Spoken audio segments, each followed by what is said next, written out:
Baltimore crab cakes. I know that's right. Okay, so listen, I like to be timely because I know people need to have their time respected. So while people are coming in, we're going to go ahead and get started. I'm going to start by saying that this webinar is going to be recorded. There were a lot of parents who were interested, parents and guardians and aunts and uncles, they were interested in the call, but because of scheduling, they were not able to make it. So because it's a webinar format and I can be respectful of your privacy, then I decided to record it so that we can post it up in our parent groups and people can still come and listen to this really, really important topic. Of course, I'm going to also say, this is important information, everyone. Safety, safety, safety. Safety is never going to be unimportant to us until the day that we are no longer on this earth. We always have to be cognizant of what's going on around us. But in particular, when you are a new student in a new place on a new campus with new people, you might want to have some tips, parents and students, as to how you navigate those things. And so that's why we're having this conversation. I was in a parent group and people were talking about, well, is it safe? And I hear these things about Washington, D.C. And I remember when I was a freshman on Howard's campus and I had that same angst, but there was no, we weren't doing online Zoom call. I'm not going to tell you how far back we have. It's Brian, don't laugh because you were at Howard before I was. You didn't have to tell that. I look younger than you. Anyway, so there was angst because we had people and we had campus pals. I don't think they have them anymore. They were supposed to help you or help orient you to the campus. And they were telling us these scary stories about the block boys. And if you go off campus, you might get robbed. And I was frightened. I was like, what in the world? And then I realized as I began to get off, get into the city and get off campus, that it really was not like that exactly. And that I had been told some stories that maybe were true in a way, but maybe were not in other ways. So that's why we're talking today, so that we can clear up some of the myths and the legends and give you some really timely and really important and useful information about safety. So I'm going to start. Hello, welcome Connecticut and St. Louis. St. Louis, good food in St. Louis, good gosh. I'm going to start by introducing everyone on the call today. I'll start with myself. My name is Sonia Pruitt. As you all know from probably seeing me post in the parent groups, I'm a baby bison parent. I have my son Aiden, who's going to be joining the school. I'm going to start calling it the College of Fine Arts. I'm not even going to call it the College of Arts and Sciences. We're going to just own College of Fine Arts. Art is his thing, and he will be majoring in electronic studio. And so I am concerned about his and everyone else's safety on campus, all the other students, because we're a village, right? Excuse me. So I am also a 28-year veteran of policing. I retired last year as a captain from Montgomery County, Maryland Police Department, which is not far from here. I decided that I would take my social justice show on the road. So what I do now, besides be a professor of criminal justice and prepare young people to enter law enforcement in an ethical way, I also have a venture called the Black Police Experience. And what we do, myself and my partners, is teach about the history of policing in America that brings together race and the Black community. That's the primary goal, and other educational pieces. And I have my tentacles in all other kinds of things to keep the community safe. I testify in different legislatures across the country about police reform. You might have seen me on MSNBC or CNN talking about police issues. And so that is my passion, my purpose, and my love. And so I am also concerned about everyone's safety, especially our community. So that's why I am here. Let me introduce you to, and I'm going to kind of be the moderator. I'm going to talk some, but I'm going to let our next guest that I'm going to introduce, and that is, should I call you Chief or just Brian Jordan? You can call me whatever you like. Okay, so I'm going to call him right now Chief Brian Jordan, but I call him Brian. The chief grew up in Chicago, Illinois, in the Prairie Courts Projects, where he attended Dunbar High School. After graduating Dunbar, he attended Howard University, HU, in Washington, D.C. On a football scholarship and received a Bachelor of Arts in Sociology, Administration of Criminal Justice. After graduation, he joined the DC Metropolitan Police Department, and his tenure included successful assignments in 6 of the 7 police districts, as well as in vice, robbery, and homicide, community youth services, and the Violent Crime and Gang Task Force. So clearly he's going to know what he's talking about, right? His command and executive assignments included commander of the Criminal Investigations Division, assistant chief for the Special Services Bureau, assistant chief in charge of the Office of Professional Responsibility, and assistant chief for the Patrol Services Regional Operations Command Central. Chief Jordan is credited with creating the department's Youth Advisory Council, which is great, which had more than 150 junior high and high school students to interact with officers throughout his area of responsibility. So as you can see, Chief Jordan is a true community police officer. After his retirement from MPD, he later served as the chief of police and executive director for safety and security at his alma mater, Howard University. Chief Jordan has a Master's of Science degree in criminal justice from the University of Alabama in Tuscaloosa, and he is a graduate of the FBI National Academy in Quantico, Virginia, which is not far from here if you ever want to do a little drive down there and check Quantico out, as well as the Police Executive Research Forum and Senior Management Institute of Policing. So he has a wealth of knowledge and experience. And he's also an inductee of the Dunbar Vocational High School Hall of Fame. So Chief Jordan will be answering questions today regarding more specifically Howard, but also other safety issues that we'll be talking about. Then finally, but last but not least, I would like to introduce you to my friend and colleague, Sean Kennedy. Sean Kennedy was a sworn member of the Chicago Police Department for 29 years. He served as a police officer in the Patrol Division, as a detective in the Area South Detective Division, the Domestic Violence Program and Internal Affairs Confidential Investigation Section, and as a sergeant in the Patrol Division, Management and Labor Affairs Section, Office of the Superintendent, the Project Management Team. Before retiring in December of 2019, Sean was last detailed to the Bureau of Organizational Development, which is a professional counseling division. That new role afforded Sean the administrative latitude to work closely with the Employee Assistance Program, we all know EAP from our jobs, in order to implement initiatives that promote officer wellness, reduces police suicides, and removes the stigma associated with mental illness. Sean has also been a peer support member for approximately 17 years when he was in the police department. He is a devoted father and grandfather. He has some beautiful grandchildren and has mentored many youth over the past decades. He has an MBA in business management and an MS in financial fraud from St. Xavier University, and has been an active member in several Black police associations. He is currently this is why I needed him today. He currently serves as the information officer for the National Association of Black Law Enforcement Officers, which is called NABLEO, and is the editor of its official newsletter, The Guardian's Voice. So Sean is a social media guru. That's what I call him. And I asked him to come here so that he can monitor our Q&A and make sure that he helped us make sure that we can move our conversation forward in an efficient way.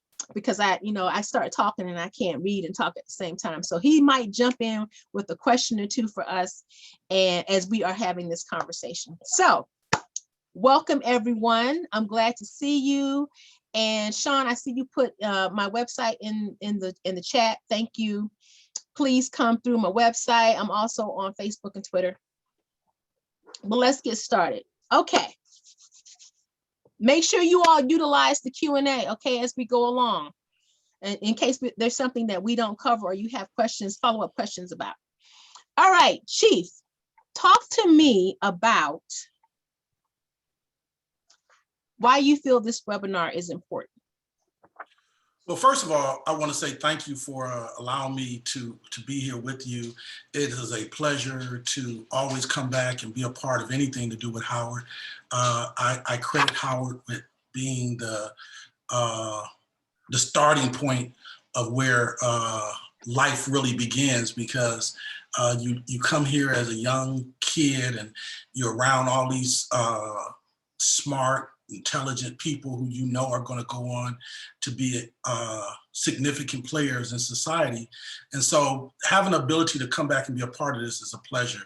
I think that for the most part, the importance of this comes from the fact that this group, I would imagine this group has a lot of parents where you're not only sending your freshmen to college for the first time, but some of you are sending your sophomores to college for the first time due to COVID. So this is the first time that many of these students are going to be stepping foot, for many of them, outside of their town, city, state, and coming to Washington, D.C. Howard's campus is located in the heart of the city. It's in Northwest DC. It's an urban campus, so it's surrounded on all four sides by the neighborhood and the community. And so being able to give some insight on what to expect, it can probably bring some comfort to parents that their kids are going to be okay.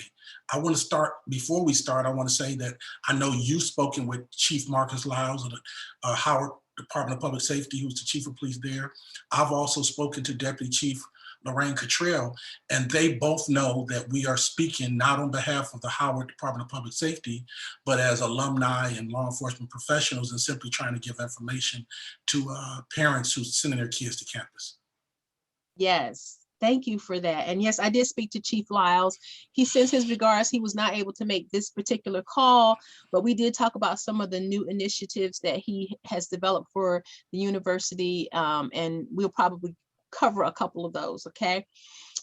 So Chief, talk to me about, or talk to us, not just me, talk to us about the starting point, and the starting point for Howard students being new student orientation.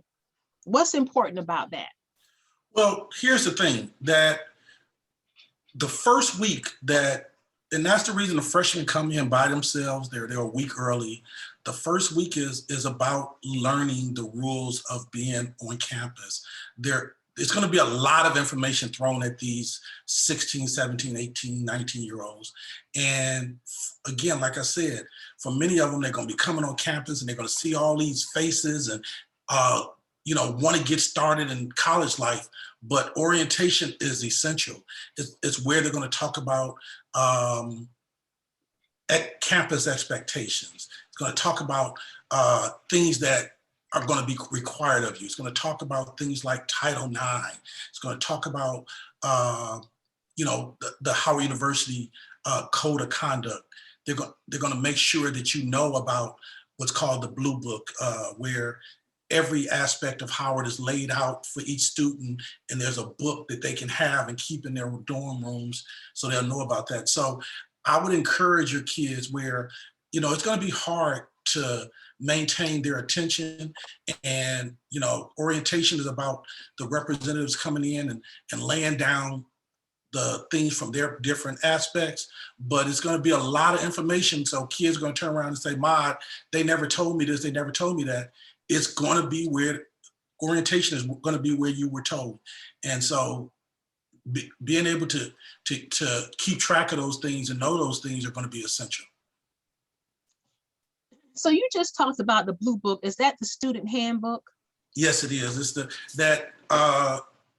university lays out its structure, its policies, its expectation, its procedures for all students, and that's in the Howard Handbook. And there's probably going to be a hard copy, and knowing today's technology is probably going to be online. But that book lays out all the things that is expected, and those are the rules where if you violate those rules, you can be put out of school. Okay, so Sean will post a link to the new student orientation page, where you can actually access the Blue Book. You call it the Blue Book. I think they call it the H book online. Okay, but it's the same thing. I looked at it, and there was a ton of information, and I'm like, goodness gracious, when do we find out about this? So So I'm gonna need to sit down with my son and look through that, because obviously there's some useful information and things that they actually have to know, right? For instance, the code of conduct. Is there something that you sign? Well, I'm not sure what they do today. With today's technology, I left about 4 years ago, but I would encourage every parent to sit down with their child before they go to school and go over the H book with them. That way, as a parent, if there's something that goes on, you have a reference where you can go back, because your child's going to call you and say, they said I did this, they said I did that. And you can always go back to the H book, and when you can ask the right questions. Did you do this? Did you do that? So it helps the parent in guiding their child, because the child's going to be on campus. And I need to stop saying it's your child, but once they get on campus, they are grown, that they are on their own. The expectation is for them to know the rules. The expectation is for them to abide by the rules. And they're going to want to be grown until they get in trouble. Then they're going to call their parents and say, Mom, Dad, this is what they're doing to me. So if you want to be able to help them, that's your reference source to say, what are they saying you violated? What are they saying you did? And then you can help them to guide them from that standpoint. Mm-hmm. Just housekeeping. If you have a question, make sure you put it in the Q&A so that we can keep them organized. And just in case we don't get to everyone's question, we have a place where we can directly go and see what the questions were, so we can still get you the answers. Okay. So Chief, I heard you talk about Title IX, but before we go into that, we do have a link also to the Office of Student Conduct and Community Standards, which is different from new student orientation. So Sean, if you could put that link in the chat, that would be helpful as well. So Chief, talk to me, and you and I had this conversation about Title IX. And when I think of Title IX, I think of athletes. That was the first thing I thought about. But when you and I had our conversation, you expanded on why Title IX is important to all students, and in terms of safety as well. So talk to us about that. So let me make sure I get this right. So I'm going to read specifically what Title IX is.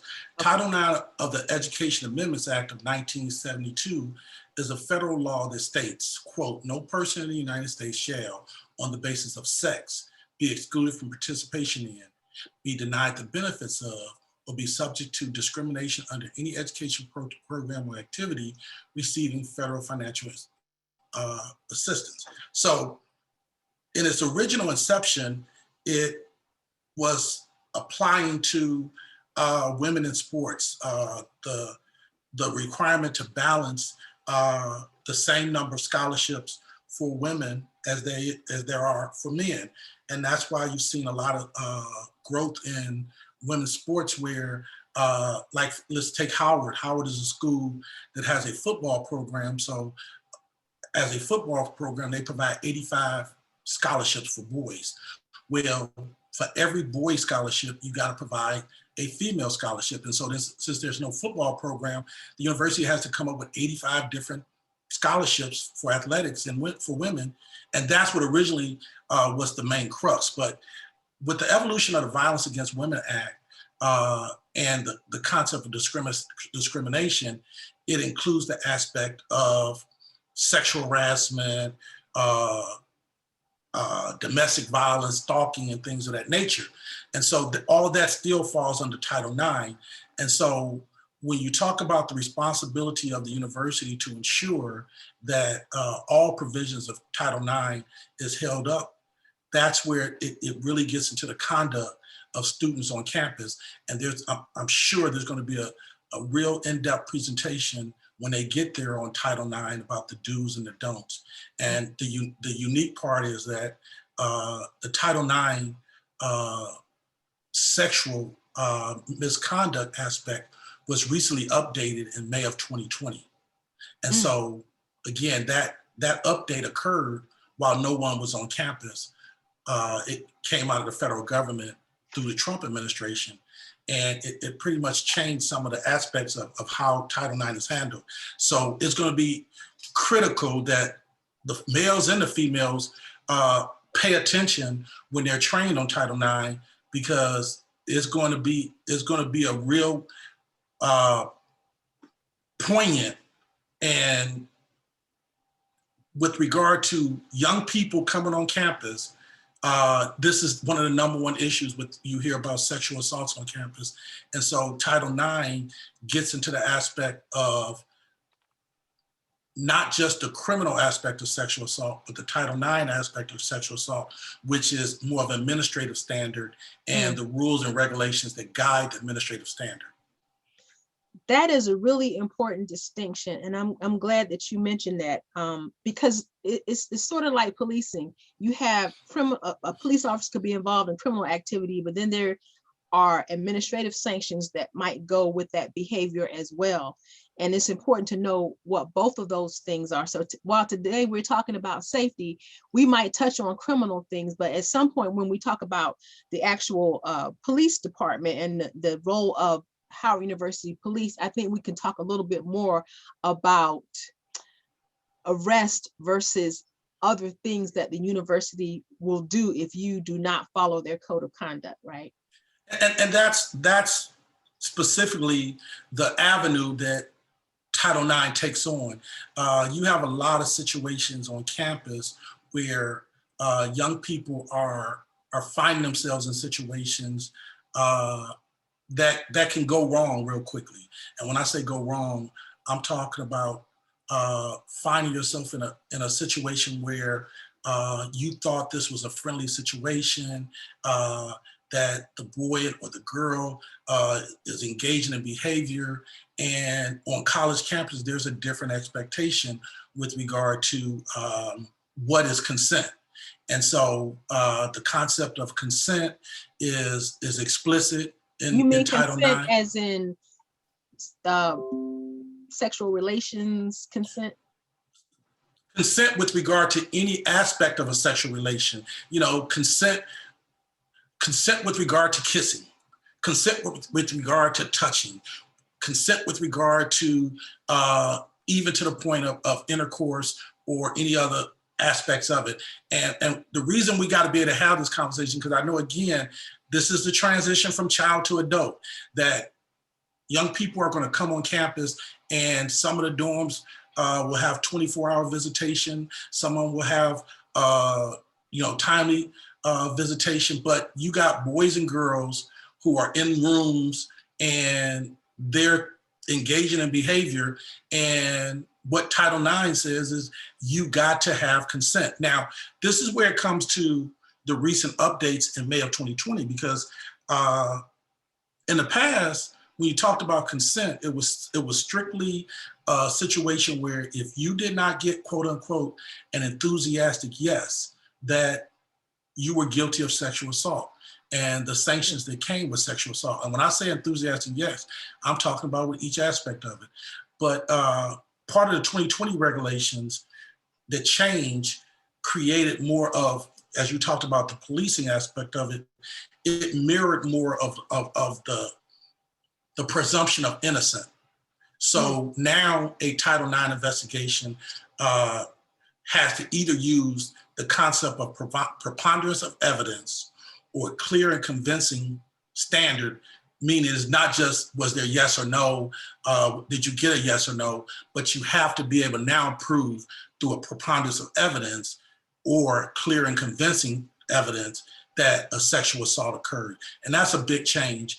And again, that you're telling young people this, and they have to understand what those words mean. Mm-hmm. Because, that on TV, you don't see those things. That's right. In high school, they might have not have engaged in those things. That's but right. Now you're talking about being on a college campus and the results where in one aspect, as you say, it could go criminal, but even if it's not criminal, there's administrative conduct where you can be kicked out of school and forbidden from ever coming back. That's deep, right? Because what it's going to require from our brilliant baby bison, and they are brilliant, is using your critical thinking skills. And so it's going to also require parents and students, that you take some time. I know, listen, we've been to Howard. We know what that's like. You know, it's going to be a lot of fun, partying, you know, getting to know people from all over the world. But you're going to have to take a moment to look at the student handbook and to get all of your questions answered, about Title IX, because those things are really crucial. We are not going to own any of our young people being in a situation like that, where they have to answer whether or not there was consent or did a sexual assault occur. But inevitably, those things do happen. So we don't want to be naive about that. But when they happen, what knowledge are you armed with? And especially young people, what knowledge did you have before you went into the situation, and what choices did you make? So that's going to be a serious conversation for you to have with your parents. And please, just like you do with any of your other studies at Howard, sit down and absorb it so that you will have an understanding of what the parameters are in engaging other people, and so that you can be empowered. Okay, because knowledge is empowering. Not knowing is where you mess up. Okay. The particular point about that is understanding that in Title IX, both the victim and the suspect are going to be Howard students. And so from an advocacy standpoint, one person is going to be advocating for their child who's accused as a suspect, and another parent is going to be advocating for their child who is a victim. And this is not just, this is where reality kicks in. This is just not boy, girl. This is boy, boy, girl, girl, boy, girl. Yeah. And so there will be a Howard student who's a victim. There will be a Howard student who's a suspect. And that the expectation of both parents will be fair, but accurate investigation and actions taken if somebody does something wrong. Okay. So I'm looking at some of the questions in the Q&A. Please don't think that we're ignoring you. We're going to go over more information, and it might answer some of your questions before we actually get to the Q&A. So continue to put your information in the Q&A so that when we get to the part where we're actually at the Q&A, we can answer those. But Sean might see something that he thinks is relevant, and he will let us know as we go along, so that we won't confuse you either. And if we're on a topic and you have a question that we need to do some follow-up on, he will shout that out, right, Sean? Yes, Sonia? Yes, I will. Okay. So I've seen some questions in the chat already, and I know that this is really, really important. I'm sorry, I've seen questions in the Q&A. General campus safety. And that was probably one of my biggest concerns. Like, okay, you living in Drew Hall, or you living in the Quad. That's one thing, because you're close to campus. What if you live in an off-campus dormitory where you have to take a shuttle? Will Howard University police officers escort you if need be? What are these blue light emergency phones? And I hear there's a Bison Safe app and all kinds of stuff. And how are parents notified in the event that something happens? And you just jump in, Chief, and let us know what you know about all of these topics. So first of all, when you talk about a college campus, and in this particular instance, Howard University, Howard has its own police department. It has a police department that falls under the Department of Public Safety. The Department of Public Safety includes the police department, emergency management, environmental hazards, and it's required under what's called the Clery Act. The Clery Act requires all police departments who operate on a college campus to create crime data so every parent can have access to what crime is like on your campus. They're required. I'm sorry, Chief, is Clery an acronym, and how do you spell it? No, that Clery is from the Jean Clery Act. It's C-L-E-R-Y. Okay. It's because Jean Clery was a student who was assaulted on campus, and as a result, a federal act was created that required all campus to, if they have a police department, to ensure that they provide crime data, that they support victims of violence, that they have a clear outline of policies and procedures, and that they are able to create timely warnings of incidents that occurred on campus and crime alerts about any type of active crime that's going on. The best example is the Virginia Tech shooting, where you had an active shooter on campus. The campus is required to make sure students are notified, faculty are notified. And when you talk about the safety app, that's where, again, in today's environment, the creation of the safety app allows that notification to reach everybody, not only through the email system, but directly through their phone system, where they get a timely notification of an event that occurs on campus. Okay, so I guess that would bring us to the part about the Bison Safe app, which I did not know about until yesterday when I talked to the chief, that there is an app that you all can download on your cell phones, everyone. It's called Bison Safe, and it should be giving you timely information about things that are going on campus in terms of your safety and some other things too. I downloaded it yesterday. There's some nice little pieces there that can be useful to you. But Chief, what about email and texting? Is there something that students and parents can sign on to get like timely emails and text messages? Well, so the students, and here's the reality that it was my experience, and one of the things that while I clearly tried to look into how we can reach the students where they are, that many of them don't use the email system at the university. So we'd send emails, but people would say, I didn't get it. And the reason they didn't get it is because they don't read their emails. We could document and show that the email was sent to your campus email address. So the reason the safety app was created is so that the students and the parents get the same information at the same time.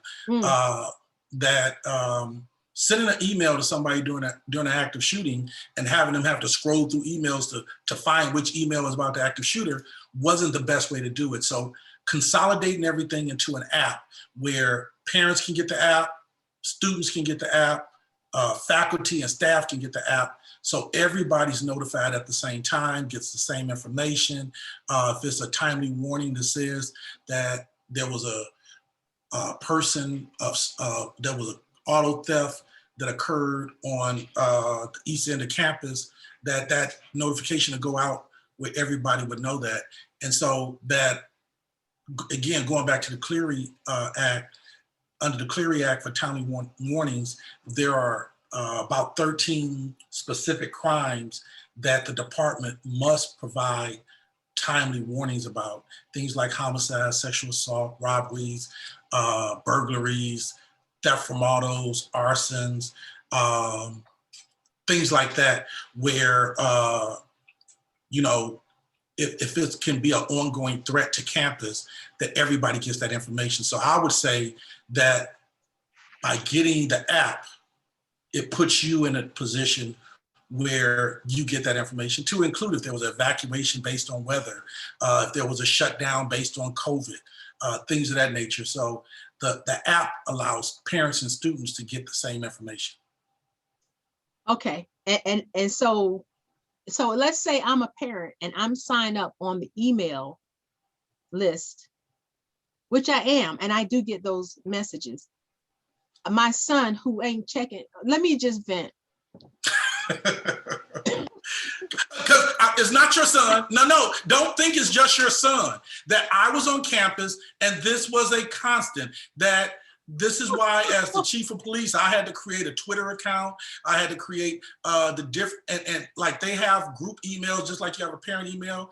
They'll have class of 25 email where they'll look at class of 25 information, but they won't look at general information from the general email list. So it's not just your kid. This is something we find that a lot of the young people, they want a trusted source, and they think you're trying to follow them or whatever. So you got to talk to your kids and understand. Listen, my son, he is on this call listening, and I'm hoping he's in there laughing at me or not, and not mad. But every day I'd be like, did you check your Howard email? Oh, I'm like, dude, you need to check. Aiden, I'm talking to you right now. You need to check your Howard email. But Aiden, there's an app. Aiden, it's not just you, Aiden. It's if there are 125 parents on here, all 125 parents, it's to all of your kids. They don't check the Howard email. Make sure you stay on your kids to get the app. You get the app too, parents, and we're gonna, the email. I don't know. That might be a wrap. Okay, so that brings us to, and hopefully we're not going too fast, but we want to make sure we save enough time to get to some of the questions if we don't cover them during the conversation. Here's the other thing that I am concerned about: dorm safety. And I've seen a lot of questions already in the chat about not only traveling back and forth, but we can talk about that. But I'm thinking more specifically about when you are in the dorm, stuff like keeping your doors locked and when that's appropriate, even if you got a roommate, and where you putting your belongings, your phone, your wallet, your purse, your keys, where are you keeping those things so that they are secure? What are some of the timely tips from you, Chief? Well, I would say probably the number one crime that occurs on college campus is theft. And so first, before I go on, let me say that Howard offers a unique free service. It's called Front Door. That with Front Door, it provides the ability to put tracking where if your laptop, now Apple and all these different, they have Find My laptops and all that stuff, but Front Door is a free service. Not everybody has an Apple, not everybody has a computer that will tell you, if where your laptop is if it's stolen. But Front Door is a private company that Howard contracts with them, and they provide a free service to all students that they can sign up for Front Door. And if their laptop or something like that is stolen, that it can be tracked by Front Door. Not by Howard Public Safety, but by Front Door. And Front Door can assist in the investigation to try to recover it. But to your main point, that everybody does not come to Howard with the same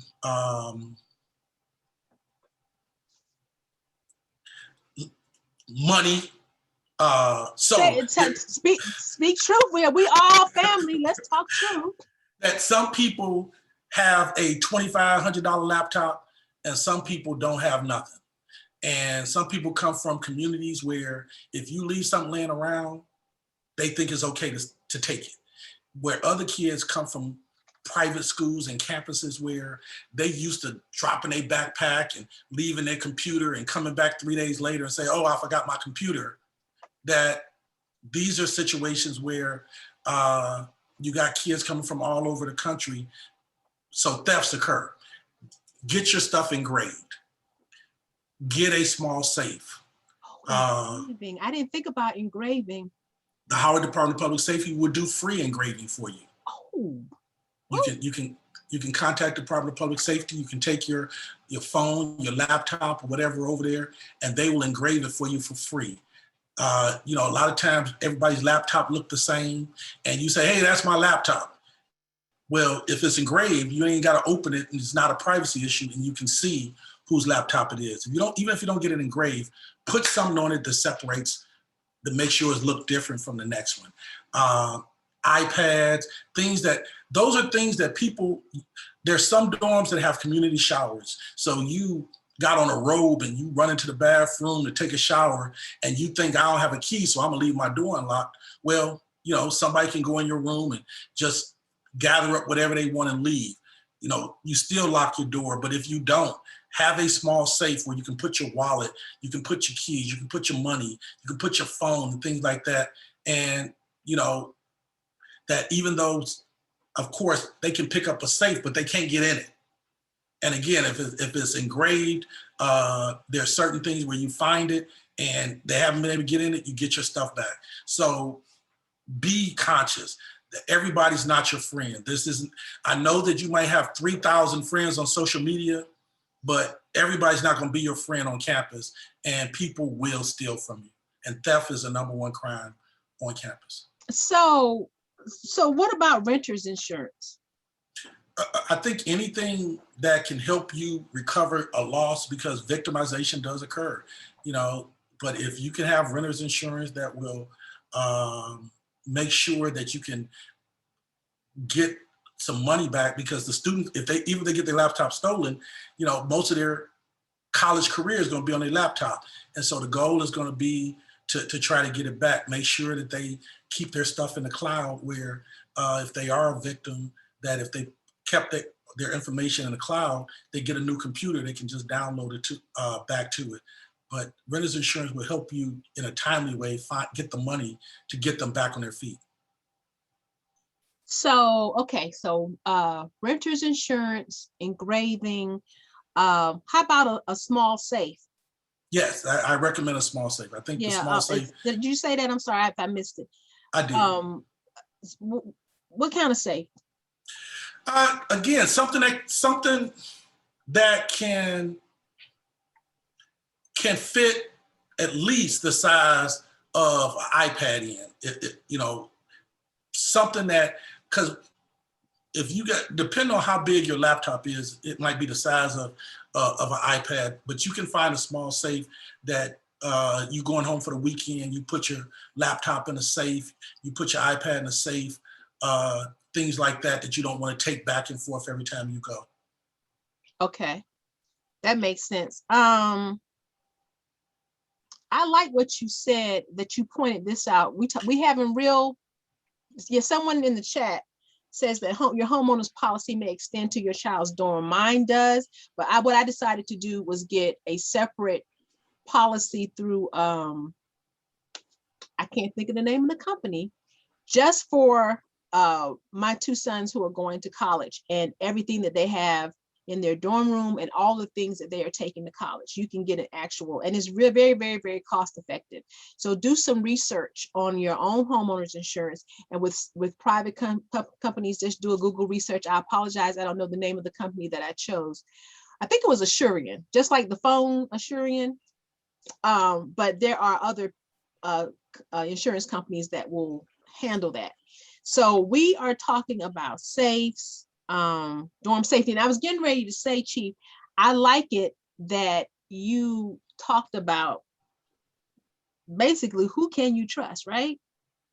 Let's have this real conversation. People are coming from everywhere and we do not know them. I am not going to cast aspersions on Howard students, but let's just be real. For those of us who have been to any college, not just Howard, you have all types of people, and they could all be brilliant, but they might come from a place where they might have stole something, and they get to Howard and they're still that person because that has not been something that they've had time to mature out of. Okay, so you don't know who you are dealing with. You don't know your roommate until you get to know your roommate, which is why I love how Howard puts roommates together so that you can start building a relationship before you even get to school. Trust is built when you start building the relationships. And when you build trust, there's a tendency to like, okay, this is now part of my family. And I ain't trying to do nothing foul with my family, but there are going to be some people, maybe just 1 or 2, like I heard in one of the orientations that we attended, that you're just not going to be able to control what they do, and they're going to do things. Let me tell you this quick story. So I lived in Crandall Hall in the Quad, and I didn't have anything when I got to Howard, not like my sons who got everything. And that's great because that's what we worked hard for, to make sure they had all the things they needed. I did not have all of those things. I had a little black and white TV, and I had my clothes, and I didn't have a job. I had a full scholarship, so I didn't need that kind of money, but I needed to eat, right? So I had, a few dollars to eat with. My girlfriends, who are still my friends, I love them dearly. That's something that you look forward to, students. You're going to make friends for life. We would pool our stuff so that we could eat. Because we weren't all from places or families that were wealthy or had money to be able to send us to college. And so my clothes were important to me. I needed to be looking cute. And so I only had a limited amount of clothing. Well, I put my clothes in the wash one day and then in the dryer. And when I came back to get my clothes were gone. All of them. All the ones that I had washed. So the only thing that I had left were the clothes that I did not wash. I'm on campus that week and I see one of the students in my dorm with one of my shirts on. And I knew it was my shirt. It was my shirt. As a matter of fact, I had bought it hot off campus. I ain't gonna lie. I had bought it from this guy and it was a one of a kind. I ain't seen nobody else wear this shirt. He walking across campus selling clothes and I saw my shirt. And the me I was then as a young lady was ready to fight. And I went for this girl and my girlfriends held me back and I was going to get her. She ran and I said, I'm going to get her so and so and so when I get back to the dorm and blah, blah. And one of my girlfriends stopped me, held my shoulders and looked me in the eye and said, she may not have anything. She might not even have what you have. And so we're going to ask you to give her some grace. So the moral of that story is not just that somebody that you live close to might do something foul to you, but always be cognizant that, again, like the chief says, not everybody comes from the same place. Not everybody has the same things. And somebody says, you just want to know if you jumped her. I just covered that. I tried to.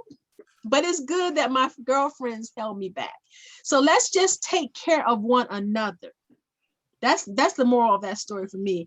We don't know who's got what. And listen, the parents, I'm already ready to step in when I see somebody needing something. If I can help in any way, I will. I might not be able to do a whole lot, but let's just take care of each other. Howard is a family. That's what will be instilled into your children. And so family treats each other with respect. And that means don't be stealing nobody else's stuff. Okay. And can I piggyback off that, Sonia? Yes, please. Because I think the concept of family and friends is one of the things that also falls into the public safety aspect of it. Howard has done a great job of creating more security facilities with regard to swipe access, cameras and things of that nature, but 18 to 23-year-olds look the same. And what happens is that there are people from the community who knows there is a population that they can victimize. And many times what they do is that they act like they're part of your family. They come behind you in the doors. And so you're welcoming them into your house. Be cognizant when you go into your dorms of who you live with, because it's not just who you live with. Those people who don't live with you, they're the ones who are going to victimize you and your friends, and so they're going to be the ones who steal from you. So while Howard is a community where you may not know everybody's name, but you'll recognize the faces. And so as you start to recognize the faces of the people who live in your dorm, we're not asking anybody to be the police, but if you see somebody who has piggybacked off the door, tell your resident assistant. Every dorm has an RA, has a floor monitor and all those different things.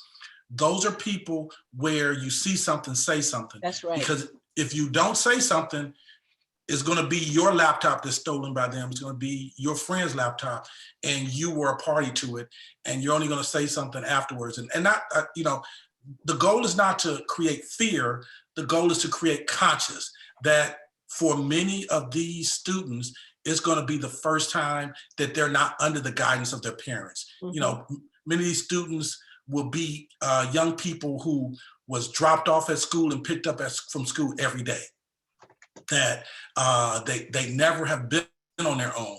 So, with that thing, be careful and know your community. So, the time is flying by. So it's a couple other things we want to cover before we actually get to the chat. And again, we may cover some of your actual I'm sorry, keep saying chat. You see how many Zoom calls I'm on during the course of a week before we get to the Q&A. But but we may cover some of those things in this discussion. So let's talk about robbery. Let me tell you what I told my sons about robbery. There is nothing that you own, people. And this is for the parents too. If you get robbed, there is nothing that you own that is more important than your life, and that cannot be replaced. So if somebody walks up to you and says, give me your stuff, that is not the time to squabble unless you are a third degree black belt or something. This is the time for you to give up your stuff, because you can replace your iPhone. You can, all your stuff is in the cloud anyway, right? You backing up your stuff. You can replace your iPad. You can replace your laptop. All those things are replaceable, but your life is not replaceable. So do not play. And I'm not saying that because, oh, we're going to step off campus and get robbed. No, I'm saying that because this is the world that we live in. This is not just Washington, D.C. It's not just Chicago. It's Oklahoma. It's San Francisco. It's wherever you may be, that you need to start really young people being more cognizant of your surroundings. And parents, you are already cognizant, but this is just a reminder, and this is a reminder for me too, that we should all be cognizant of our surroundings and where we are and who's around us and what we're doing. And young people, when you are at these parties, because most of them are going to be off campus, you need to be cognizant of what is going on around you. First of all, and I saw that Sean put this in the chat, none of you, unless you are probably a junior by now, is probably old enough to be drinking, smoking, or smoking weed, right? Now, that being said, will people do that? Absolutely. But if you are in that place where those things are being done, let's just say, and the police come, what are you going to do? Are you going to say, well, it wasn't me? Just things to think about. So be cognizant of what's going on. You are grown now. You get to make decisions about who you are around and what things you're around, smoking, drinking. I'm not preaching to you about those things. I'm telling you to think about what repercussions might look like if you are caught in those surroundings. If you're in a car with somebody who has a gun or who has weed, those are things you need to think about. How do I navigate that? And should I even be here? And it's okay to say no. It's okay to say, well, I'm not going this time, or I don't want to go there. That doesn't make you weak. Telling does not make you a snitch. Telling keeps everybody safe. Well, I saw this and I thought it was wrong, or I saw this person come into our building and they don't live here. That ain't snitching. That's keeping everybody safe. So tell somebody if those things happen, okay? And here's my other tip about going out. We encourage men, women, everybody, go out in at least pairs. And if you can go out in a small group, that's even better. But when you go out, and this is I know the parents are going to know this rule. This is an old rule that we've been living by for a really long time. Whoever you go out with, you come back with. If one of your group wants to go, I done met this guy and he invited me, you let her know, well, girl, okay, that's cute and everything, but you better get his phone number and you going back with us. And if you want to hook up with him some other time, that is okay. But tonight, we are going to go home together. Make that a habit. I still do that with my girlfriends. Even if I drive and meet them there, okay, everybody get in their car. Okay, everybody call me when you get home. That's important. That keeps people safe. And if something were to happen, folks will know the last. And when did you see her last? And where was she? And what was she doing? Or what was he doing? Guys, this applies to you too. This is not just a girl thing. You go with your boys, you come back with your boys. And that is not a weakness. That is safety. Okay. So, yes. Sonia, let me interject something, because there are several questions really geared toward the protection of female students. As far as could you elaborate more so on consent?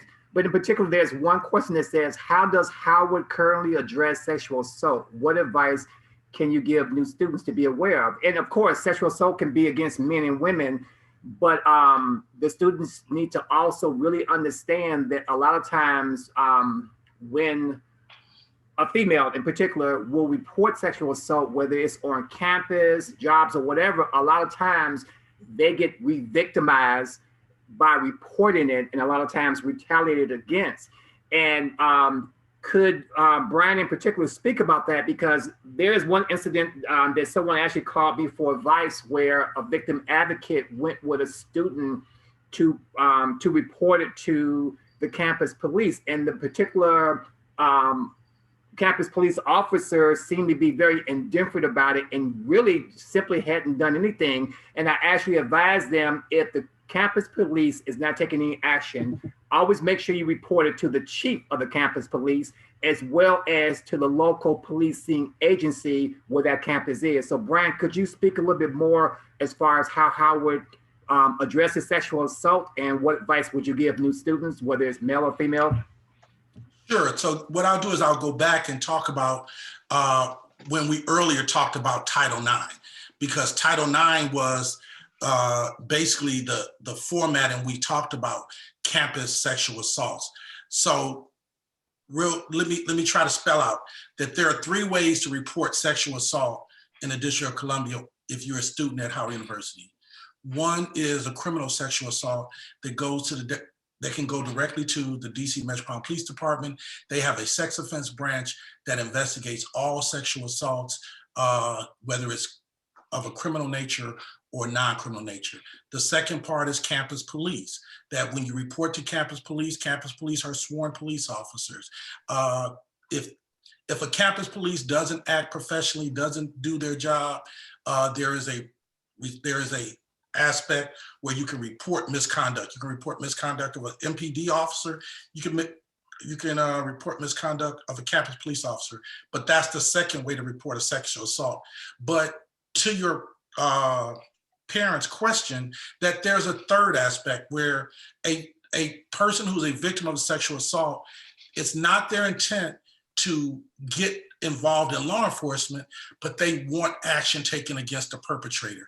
And that's where the third aspect is what's called the Title IX office. Howard University has a Title IX office. Title IX office has investigators. They are trained investigators that are trained to investigate campus sexual assaults. I talked about earlier about how, that a dating situation. So again, with campus sexual assaults, the standard is that a victim must give consent. They must give consent to kiss. They must give consent to touch. They must give consent for intercourse. They must give consent for oral fellatio. And I'm using these words because these are the specific words that can occur. And so the Title IX coordinator can investigate that. I talked about earlier about the change to the Title IX standards as of May 2020. In the past, the simple standard was if there was no consent, there was a sexual assault. As of May 2020, the Justice Department changed the standard where it says that now you must determine a preponderance of evidence or clear. Explain what preponderance of evidence is. More likely than not. Okay, great. So you hear terms like preponderance of evidence, you hear terms like beyond a reasonable doubt and reasonable doubt. Those are all legal terms, but preponderance of evidence means there's more evidence that it happened than it didn't happen. And that what has to happen is if a person is found guilty, you have to be able to articulate what the preponderance of evidence led to that conclusion. But under the May 2020 guidelines, it did go back to a standard that a suspect is presumed innocent until proven guilty, and that you have to prove guilt. So the standard was raised as of 2020. It was made consistent with the rest of law enforcement, where before it was not. Before it was just a standard of was there consent, and if the person didn't participate, you could find guilt whether they participated or not. So what they did was went back to the rules of evidence, the rules of preponderance of evidence, and innocent until proven guilty. So there are 3 different mechanisms to report sexual assault. Every employee, every student, every police officer has to go through annual Title IX training so that they're aware of this. If there's, and this is what I talked about earlier when we talk about orientation, that all of these things will be laid out in specific detail for your child when they report to campus. Pay attention to that presentation. Again, go to the H book where you can see the information on Title IX. Look at the Howard website on Title IX. And I think there are links to all those different things. But, you know, again, there are people who fail. If someone fails your child and does not do their job appropriately, report that. That can be a failure of a person and not the failure of the system. And I hope that covers, Sean, that parents' questions. Yes, yes, it does. Because like I said, there were several questions that talked about the safety for the female students, as far as if they're out late at night, the escorts. So you basically cover it in what you said and also earlier comments during the discussion. Thank you. And also, let me jump in there because I do see in the Q&A that somebody asked about mace and tasers. That tasers are not legal on campus, but mace, and now let me be specific, that mace is legal under the standards as if you go to MPD's firearm registration unit and you register your mace. It is that you have, it is something that you can have, but it is required in the District of Columbia that it be registered with the DC firearms registration section. Do they come out to the campus? No, again, that the firearm registration section is a requirement, anybody who's going to have that weapon. So the question is mace legal in the District of Columbia? And if it's legal in the District of Columbia, it is allowed on campus. And what makes it legal is it properly registered through the District of Columbia. But tasers, no. Weapons, guns, no. Any of those other weapons, no. Okay, let me check my purse, because. But again, and see, it does not carry from state to state. So you might be registered in Maryland, you might be registered in Massachusetts, but that does not make you registered in DC. Okay, all right. All right, before we get to the questions in the Q&A. I'm sorry, Sonia, Yeah. before you, listen, because I know, and I think I've seen some of those things. Let's talk about, because the first week these kids get on campus, they're going to be a week of off-campus parties. Yes, yes, yes, So, yes, yes. So let me say this. None of those parties are sanctioned by Howard University. And that at least my tenure there, they were a source of discomfort and stress, because that you had young people who are fresh out of their parents' house. And so this year, you're going to have two classes. You're going to have a sophomore class and a freshman class where neither one of these people have been on Howard's campus. And so now they're going to see all these flyers for events, and they're going to run out and go to these events and think they're Howard events. They're not Howard events. And I know every parent on here, I'm sorry, I won't say every because there are exceptions to our rules, but most parents are going to say, my child know better. They're going to say, my child doesn't drink, my child doesn't smoke. Well, again, welcome to your kids coming to college. That one of the things about these off-campus parties that we have found is that, again, you're sending your 100-pound daughter to campus and she's out there drinking, and we're seeing cases of alcohol intoxication. Poisoning. Alcohol poisoning, because that not only are they drinking, but they're drinking at a level where their body can't handle it. That many times there's like 8, 9, 10 cases of alcohol poisoning where the kids are taken to Howard's Hospital. So that you have to have these conversations with your kids. They're going to want to have fun, and they're going to be drinking where it's like, oh, I didn't know I was drinking punch. that I only tried a little bit of marijuana, but you didn't know it was laced with something.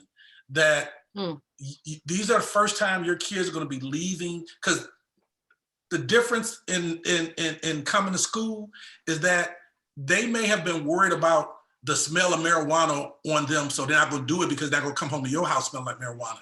They may be worried about alcohol. So with the fact that they would have to come home to you drunk, they might not have done it in high school. That there is going to be if you look down the list and pick 10 names, 8 of those parents' kids are going to try alcohol or drugs, if not for the first time, at a level that they've never done before. Have a conversation, because this is going to be something that is probably one of the more dangerous things that your kids are going to engage in. And trust me, when you say it's not my kid, it can be your kid. So be aware. And again, these parties are not sanctioned by the university. That the whole purpose is to get them to come out, have fun. There's going to be alcohol, free flowing paths that we've tried to shut them down, but they get permits under like their picnics or whatever. And then next thing you know, there's 300, 400 kids there. So this is something that's going to happen. Have this conversation. Don't say it's not my kid. Don't assume your kid's not going to participate, because once they get on campus, they're just trying to fit in, and the pressure to fit in is hard. And I have to tell this story, even though I don't want to, that when I was the chief of police, there was an off-campus party that, again, everybody, they go to the parties and they know people get high. There was a young man who was so high, he was laying on the floor, people laughing, joking, taking videos, so forth and so on, and they continue on to the party. Well, after the party was over, they come to find out he had passed. So you've been partying with one of your students is there, and now they're dead. If you see somebody who needs help, help them. Don't assume that they just need to sleep it off or whatever. Be conscious of your classmates. Be conscious that everybody can't handle alcohol. Be conscious that this is drugs that people are not used to. Make sure you're safe. Make sure your friends are safe. Even if you don't know the person, try to make sure that you're doing the right thing. So Sonia. Yes. I'm sorry, let me interject something, because I want to make sure that students are very well aware, since you're talking about drugs and so forth. And I put the link in the chat. I want students to be aware that, especially if they're getting any type of federal student aid, and there is, while they're getting this aid, if, they can become ineligible based on possession and or sale. So just to give a quick summary, a student may become ineligible for federal student aid upon a conviction of any offense for possession or delivery of illegal drugs, which also includes cannabis, while receiving federal financial aid. This includes federal Stafford loans, federal PLUS loans, federal Pell grants, federal supplemental education opportunity grants, federal ACG grants, and federal work study. Because when they fill out the FAFSA form, question 23 asks about possible drug convictions. It does not include any drug convictions prior to becoming a student. Is while you are receiving grants. Failure to answer it will disqualify a student from receiving federal aid, and a false answer can result in fine and or imprisonment and dismissal from the university. Ineligibility can last for 1 or 2 years from the conviction date, depending on the nature and the frequency of the offense. And reinstatement to federal financial aid can occur upon successful completion of an acceptable drug rehabilitation program.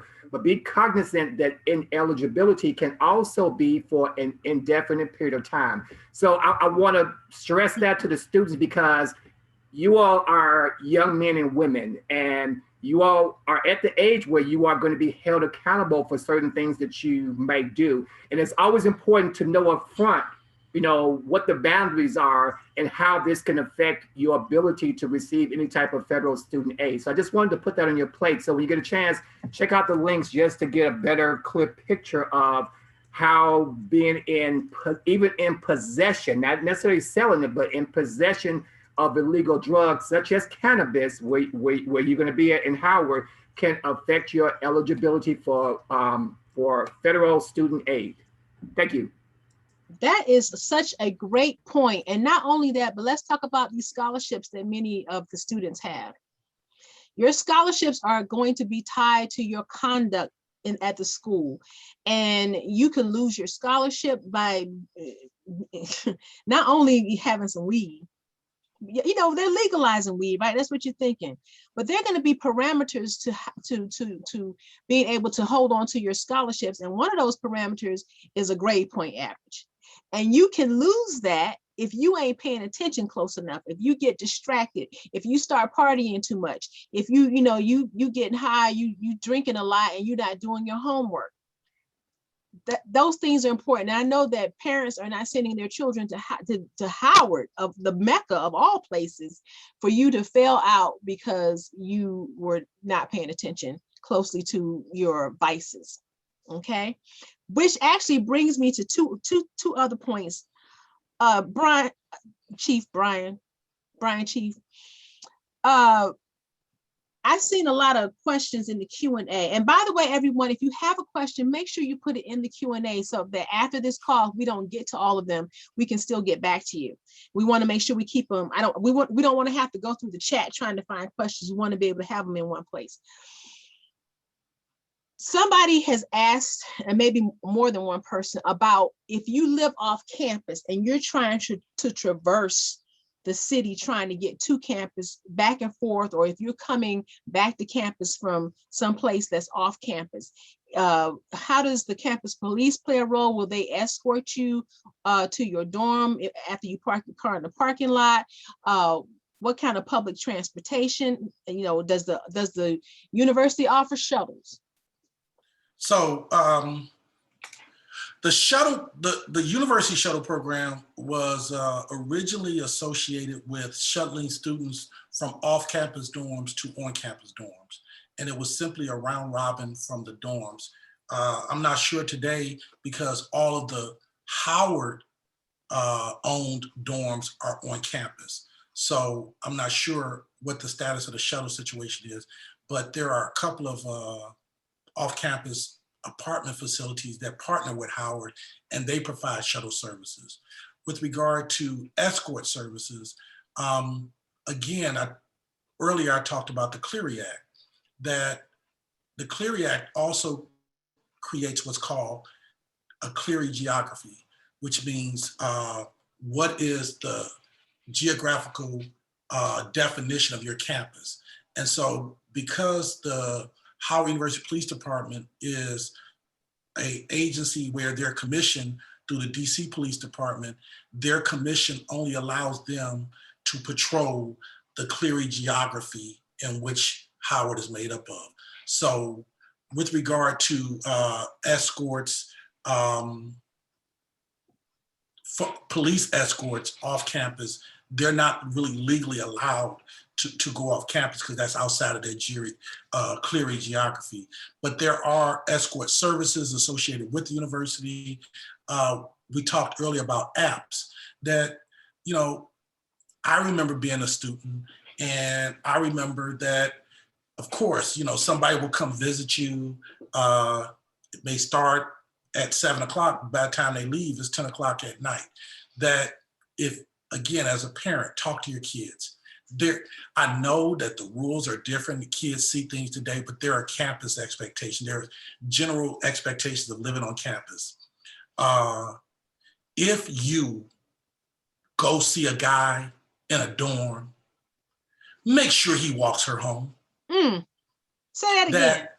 If your daughter is willing to go see a guy in a dorm, make sure that he walks her back across campus.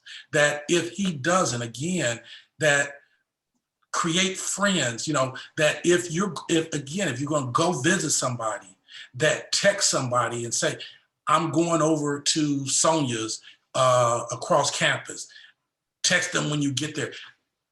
And I'll tell my own personal story, because I remember we didn't have text, we didn't have cell phones, anything like that. And I remember as a young teenager, did y'all have like stone tablets that y'all etched your lessons into? You know, that when you know that you were on campus when I was there, you can't say, did you all? I'm sorry. So, point taken. All right. But with that said, I think that what happens is, when I was a young teenager, my mother said to me that, hey, look, if you go from one location to another, call me and let me know where you are. For example, if you leave a basketball court and go over somebody's house, when you get there, call me. And I was like, why do I have to do that? So forth and so on. And she said to me, hey, it makes me feel comfortable that you're safe. That was enough for me to say, okay. And so what I'm saying is, if your girlfriends care about you, you can go see John in his room, but text her and say, I'm going to John's room. Text her, say I'm back in the room, because it's that timeline between texting when you're leaving and texting when you're getting there, that if something happens, that now if we got to go and look for you and find out what happened, we know the path you should have taken. We know where to look. We can look at cameras to see that what happened during that time. So it's only designed to help you. It is not designed to track you. It doesn't mean you're not grown. It's simply another safety precaution. Well, and since you mentioned that, and I think I saw this in the Q&A, try to find a way to frame it. So let's just say you decided you're going to see your new girlfriend. You're a student. And of course, you don't have to call your parents and say, this is where I'm going. You didn't even tell your boy, this is where you didn't tell your roommate, this is where I'm going. And now you're gone for the entire weekend. And Monday morning comes and your roommate has not seen you. So now he's like, I ain't trying to be that dude, but where's this guy, right? And so he calls all your friends and they're like, we haven't seen him. Okay. And he's like, well, I'm not going to call the parents, but I might say something to campus police, right? How much of that information, first of all, when will campus police report that to the parents, or will they report it at all? Because now this young man is 18 years or older. So again, all these things tie back together. When I talked about safety alerts, timely notifications, we didn't get a chance to talk about it, but FERPA in terms of parental notification. We know what that is, because they don't respond when we send them the FERPA form. But okay. That's right. But again, that's where it ties into the safety app. Mm-hmm. That, to use your analogy and to use your example, that now that roommate has reported that John hadn't come home for the weekend, well, that's a missing person, and that requires a campus alert. So now John's picture is going to be put on a notification and sent out campus-wide saying, hey, this is a missing person. And if you as a parent are on that app, then you'll see that missing person notification. So that's the notification. Again, they're not notifying you of your child because your child is now a grown-up on campus. But you can be aware of the notification system because you're part of the safety app process. But the parents are gonna be mad and they're gonna want to know, why didn't the police call us? Because their kids are grown. They're not. I started with saying they're your babies, but once they get on campus, they are grown.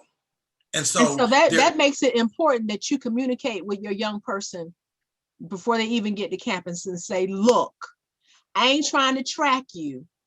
I just need you to make sure you tell somebody where you are or where you're going. Is that correct? That's correct. It's all about communication. Absolutely. And us parents gonna have to get used to the fact that now we got grown folks. Yes, that's a transition that parents are gonna have to go through. What? And some people are gonna say, but mine's not grown, mine's is only 17 years old.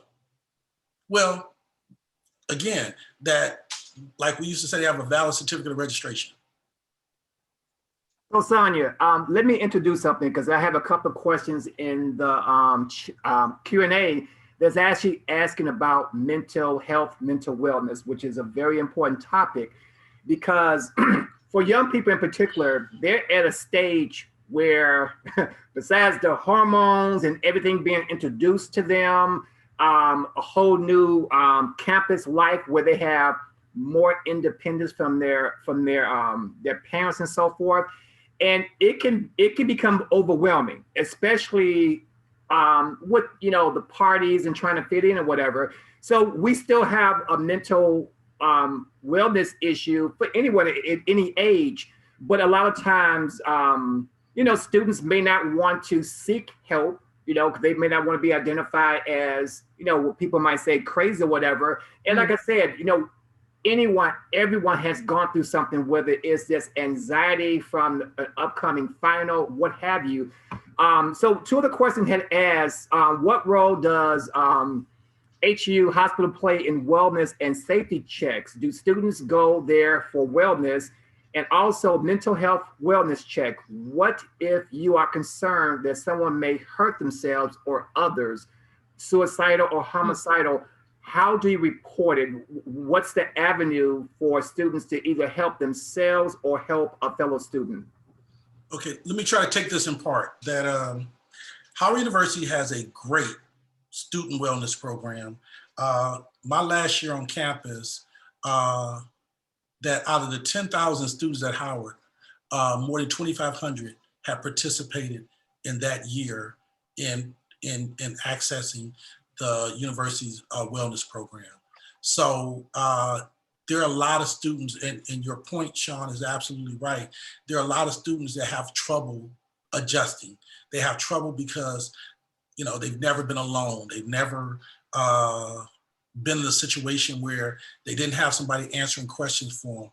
And so Howard does a great job of providing that service. When it gets to a level of a threat to their own safety or the safety of others, it takes on a different aspect. That's where the Department of Public Safety provides 24-hour access service that they partner with the mental health office, where they do what's described as a crisis intervention process, where the first responder will respond, but the mental health department has 24-hour response, where if Howard calls them, they'll send out a resource specialist to assist.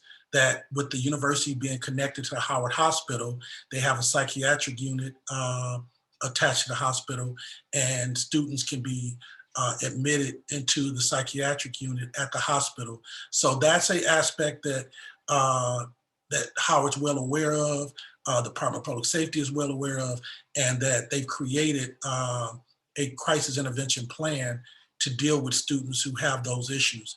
And so not only as an ongoing wellness issue, but as a threat to life and safety issue as well.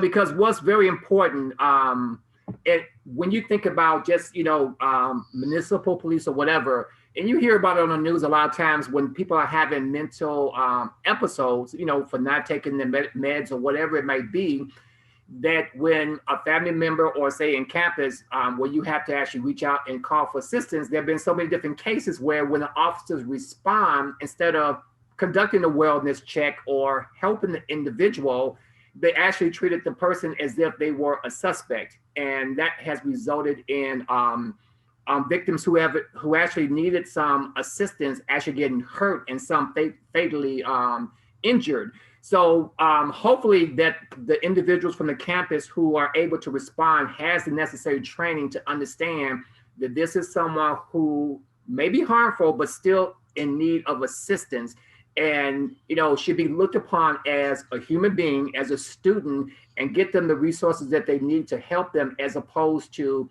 assuming that this person is automatically a suspect because they're not following my orders or whatever, which is, part of the situation. So that's important to know the difference, that when a student do reach out on behalf of themselves or someone else, that the right people are responding who has that type of empathy and understands the situation and knows how to handle it properly. So, and so here's the part that I want to make clear is that that's the reason that campuses generally have their own police department. That when you talk about community policing, when you talk about responding to your community, that the role of the University Department of Public Safety is to partner with the student to make sure that they can spend 4 or 5 years on campus and get out. It's not a enforcement role where you're looking to enforce the law. And there have been questions about what do you do if somebody's selling drugs. That it's easier to put the student out of school than to lock them up and give them a record and they can never reach their potential. So the campus police come with a different philosophy in which the goal is to help the student in every aspect. That again, we talked about victimization. There are situations where you have to be the role of the law enforcement, where you have to understand that this person has victimized somebody. And so the victim has just as much rights as the suspect. But generally, the student is the victim and the suspect in a campus police situation. So the Department of Public Safety is always or first responding with the aspect that this is a student. This is a student on our campus, that there are people, like, for example, as you respond, there's an RA who usually was called first, and that RA is telling you before you get there, I'm with the person, so-and-so, so-and-so, can we do this, can we do that? That we're able to reach out to the mental health office, and oftentimes in that communication, they're saying, we've been treating this person, that take them directly to the psych ward, or we've been treating this person and I'm going to respond out. So there is a crisis intervention partnership that occurs. And again, in any aspect, you're going to have people who are great at what they do, and sometimes you're going to have people who may not be as great. And so the policies and procedures are there, the training is there, and hopefully those things equal to a safe interaction each and every time. Well, you know what, Chief, you were always, I admired you as chief of the police department at Howard, because I always thought you were very community meaning the Howard community minded. And just so everyone understands, the Howard community is not just the students. Howard has done an outstanding job being a community partner with the community outside the perimeter of the geographics of Howard University. And so when I say it's family, it's not just family as in the students and the faculty and the staff, it's also the community members. They look up to Howard. They look to Howard for care, as in the Howard University Hospital. They look to Howard for advice. They look to Howard for community partnerships. All the wonderful things we used to have, like the parades and stuff. We don't have those things as much anymore. But that was community centered. They came out to see the marching band. And if your student is a member of the marching band, hello, Howard University Alumni Band. And so it's a great family feel, and your students will start to absorb that and know that there are people there who will look out for them. And I love how you all put together a crisis intervention team or crisis intervention training in conjunction with health professionals, so that students and anyone else who is on campus who has a challenge can get some appropriate help. So thank you for that, which actually brings me to my last thing that I wanted to talk about. We could talk about so much, and I know we are at time now, but if you can stay on the call, please do. If you cannot, we are still recording this and we will post it later, okay? But Chief, what is the relationship between Howard University's police department and the Metropolitan Police Department? Is there training that they have together? What kind of relationship is there? Is there what's called a memorandum of understanding about who has what jurisdiction? Well, it's not a memorandum of understanding. It's a policy that campus police, that Howard University campus is private property, that with regard to the Cleary geography, that the campus police have the main responsibility for providing public safety in that geography. However, the MPD is the city police department, and students can use both the 911 services of MPD and the communication services of the Department of Public Safety. If the Metropolitan Police are called to campus, generally their communication division will notify our communication division that they got a call and they're responding. And so campus would respond congruently with MPD. And generally the relationship is, if it's a non-life-threatening situation, MPD would say, hey, I'm going to let campus police handle that, and they'll go back to patrol their area. But if it's a life-threatening situation, the first one who can be life-saving would be the first responder. To the extent of training, again, understanding that in an emergency situation, like for example, in the active shooter, that Howard DPS and Metropolitan Police Department train together to make sure that the patrol service area officers who's assigned to the beat are aware of Howard's training. So if they had to respond together as an active shooter, that they can create a response team where they all understand an active shooter response, who's one, who's two, who's three. And that's a training process that, at least while I was there, we did on a regular basis. That when it comes down to special events, if you've ever been to a homecoming, you'll see that we get into a reimbursable detail, because the fact that homecoming can bring reimbursable detail means that Howard pays the Metropolitan Police Department. Correct, for extra services. And when you have 65,000 people coming into area on homecoming, events down at the tailgating, you got the football game, you got campus and all these different things, the need can be overwhelming, and that's where you really partner with the MPD to use their resources. And again, the management team continues to build a relationship. Deputy Chief Cottrell, who's been with Howard for 18 years, also was a 20-something plus year member of the DC Metropolitan Police Department. So that creates a constant connection where people know who you are, people respect your experience, and can be willing to defer if you say, hey, we got this. Okay, that's, wow, you've said some really positive things, and I'm feeling a little more like comfortable now as a parent. I mean, I'm the police, or I'm sorry, I'm not the police now. Wait a minute, y'all. I used to be the police. So, I'm always like, well, wait a minute, let me check this out. Let me see if this is going to be safe. So this has been really good. What we're going to try to do now, though, Chief, we got a few more questions in the Q&A that we did not cover. And I would love if you have time to stay, and if parents and students still have time to say, if we could try to quickly cover these questions.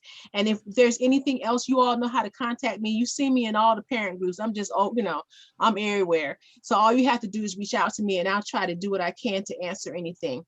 But here's a question about students using the blue light communication to request escort. How can a student confirm that the escort is an actual Howard University employee, and is there a safety code that is shared? So the blue lights, they're phones that go directly to the Howard University Department of Communications, the public safety communications, that they're manned 24 hours as part of, it's like the police department's 911 system. And so those phones go directly to public safety. What happens is that the department also has to make regular audits to make sure that the phones work, to make sure that you pick up a phone, that the connection works, and that somebody's going to be on the other end. So it is something that you can be assured that is going to the police department. Okay. How about, let's say there is a theft inside the dorm. How does the student report that? Do they report that to Metropolitan Police, or do they report that to public safety on campus? They report it to campus police. Okay. And campus police have an investigative unit where they can investigate. And again, they have more access. They have access to who belongs in a dorm, who doesn't belong in a dorm. They have access to access code swipe keys. So who might have swiped in or whatever, things of that nature. They have more of a investigative access to handle that type of complaint. So the cars that the students get, do those open their doors if they have actual keys for the doors? Depends on the dorm. You know, that some of the dorms are actually run by private entities. That the electronic system, the goal has always been to create a connection where they all apply. But what happens is when a student gets their ID card, they're programmed to where they live. And so that gives them access to the dorms in which they live in, but may not give them access to other dorms. So do they rekey the doors? For the doors that have keys, the actual dorm room, do they rekey those, or you get like the person who lived there last year can come in and use that same key? The department has an on-staff locksmith where locks can be changed immediately. Ooh, that's great. Okay, so as we wind down, we got a few more that we didn't answer.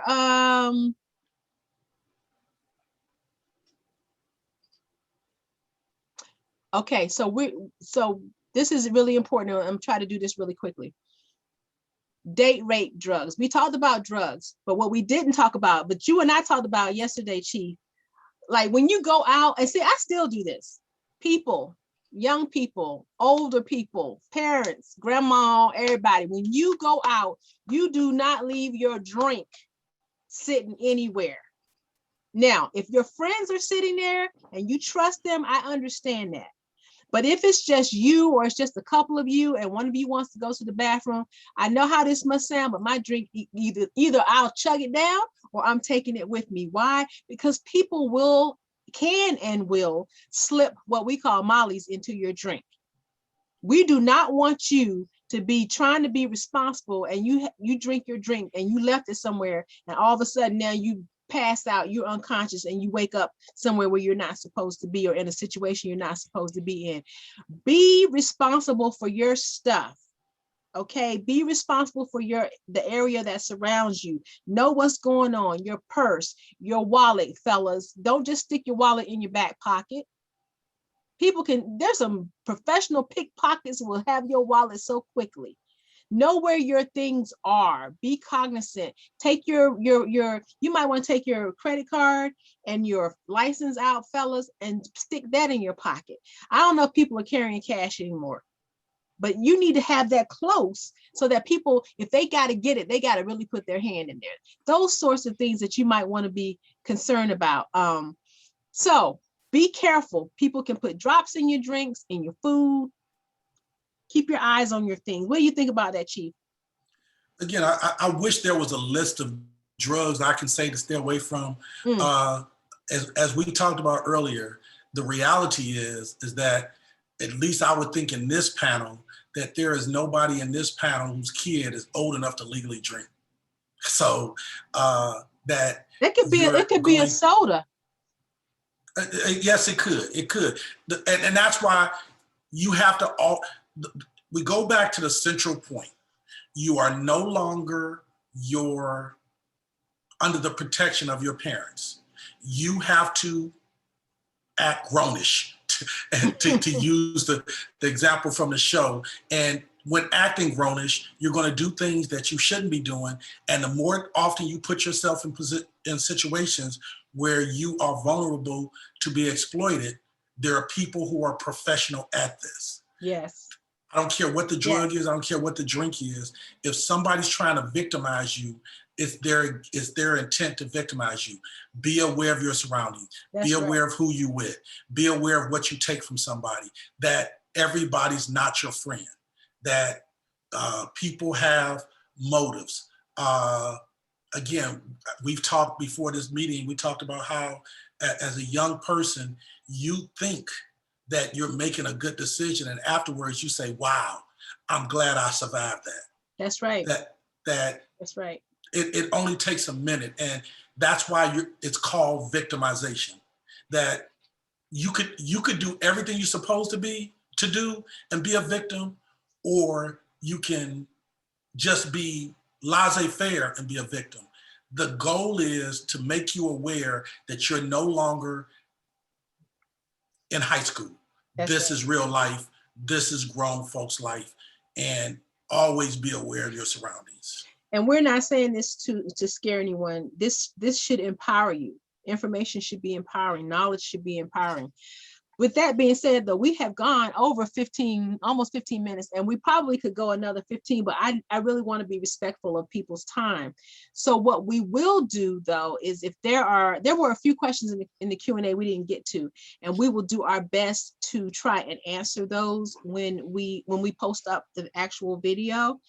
So I want to say, first of all, to Chief Jordan and to Sergeant Kennedy, thank you so much for coming through and to help facilitate this conversation. Also, if you're technologically savvy, you can save the chat, because the chat had a whole lot of links in it that could be helpful for you as well. Again, this is going to be recorded, or it's being recorded, and I'm going to make sure that it's posted up in the parent groups. And I didn't go live because I didn't want to, I wanted you to have some privacy. Even though people can't see your faces, they can see your names. And I didn't want to just, put it out there for everybody to come and see who's on the call. And if you asked a question that was kind of sensitive, just wanted to give you a bit of privacy. So that's why we recorded it, and then we'll post it up just in the parent groups. And if you want to share it, that is up to you, but that is what I'm going to do, put it in the parent groups. Make Sonia, sure yes. I just want to jump in real quick before because people will start jumping off. Okay. Some people who came on late, you've referred to me as chief. I am not the chief of police at Howard University. I was the chief of police in the past. I am only here as a Howard alumni, as a law enforcement professional, to try to help you as parents to understand what can be helpful to your kids coming to school. So anybody who came on, who saw my Howard shirt and, didn't hear in the beginning, I don't want to represent. Chief Marcus Lyles is the chief of police at Howard University. He's the executive director of public safety, and I am representing myself in my private capacity.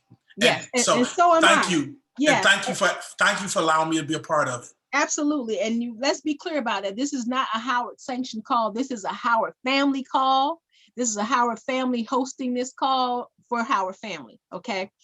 And then the final thing I want to say is this: we've had a really serious discussion most of the time today, but the students are about to embark on what has got to be one of the most incredible journeys that they will have ever had. I would say 99.9% have an incredible journey at Howard. It is something that is unforgettable. You will make young people, you will make friends that you will have for the entire rest of your life, and people will hate you. They will be hating on you from other schools, talking about y'all still friends. Yes, they are. It is going to be incredible, and you're going to be learning from some of the top brilliant minds in the country and actually across the world. So enjoy that and absorb everything that you can about Howard. Howard does a great job at making you well-rounded. So take advantage of that. All right. And I so thank everyone who came. I look forward to doing some other things with the parents and students in the future.